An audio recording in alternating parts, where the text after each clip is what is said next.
ဒီနေ့အတွက်ဟင်းတွဲလေးကတော့ငါးဦးစီပြန်ဟင်းလေးရဲ့ခရမ်းသီးကိုငနီတူးချောင်းလေးနဲ့အဆက်နှစ်တာလေးရဲ့ခွေးတော့ရဲ့ဟင်းလေးနဲ့အတူငရုတ်သီးစားဖြော်လေးရဲ့ပါ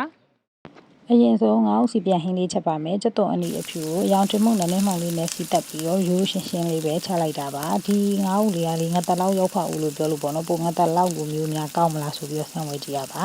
ငါတက်လောက်နဲ့တော့လုံးဝမတူပါဘူးဒါအပြင်အခြားငချင်းဥတို့ငမြချင်းဥတို့အဲ့လိုမျိုးကက်ကူရန်ဥတို့ပေါ့နော်အဲ့လိုမျိုးတွေလို့လည်းမစိမ်ဘူးသူ့အရသာနည်းနည်းလေးတော့ပေါ့တယ်ဒါပေမဲ့စားလို့တော့ကောင်းပါတယ်တက်လောက်နဲ့တော့နှိုင်းရှင်လို့မရဘူးပေါ့နော်ဈေးလည်းအများကြီးกว่าကိုပိုးကမကြီးအလေးနဲ့အချင်းစီပြန်လေးချက်လိုက်ပါတယ်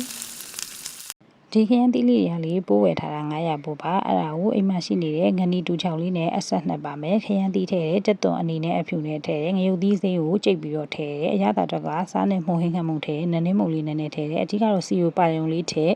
ရေမြုပ်အောင်ထည့်ပြီးတော့မီးအေးလေးနဲ့နှက်ထားရုံပါပဲဒီအရန်ဟင်းလေးရလေးကုန်ကြစိတ်တော့တက်ပါတယ်ဒါပေမဲ့ထမင်းမိန်ဖို့ဆိုရင်သူကအရန်ကိုအရေးပတ်ပါတယ်ဒါဆိုရင်ခရမ်းသီးနဲ့ငနီတူးနဲ့ကိုအဆက်နှစ်ထားလေးလည်းရပါပြီအရေးတောက်ကိုတော့ဂွေးတောက်ရဲ့ဟင်းလေးချက်ပါမယ်ကြက်ယူကိုစားနဲ့မှုန်ငှက်မုံလေးထည့်ပြီးတော့ပြုတ်ထားပါတယ်ဆူလာပြီးဆိုရင်ဂွေးတောက်ရဲ့ထည့်တယ်ကြက်သွန်စိတ်လေးထည့်တယ်ငရုတ်ကောင်းလေးအုပ်လိုက်ရင်တော့ဂွေးတောက်ရဲ့ဟင်းလေးလည်းရပါပြီရှင်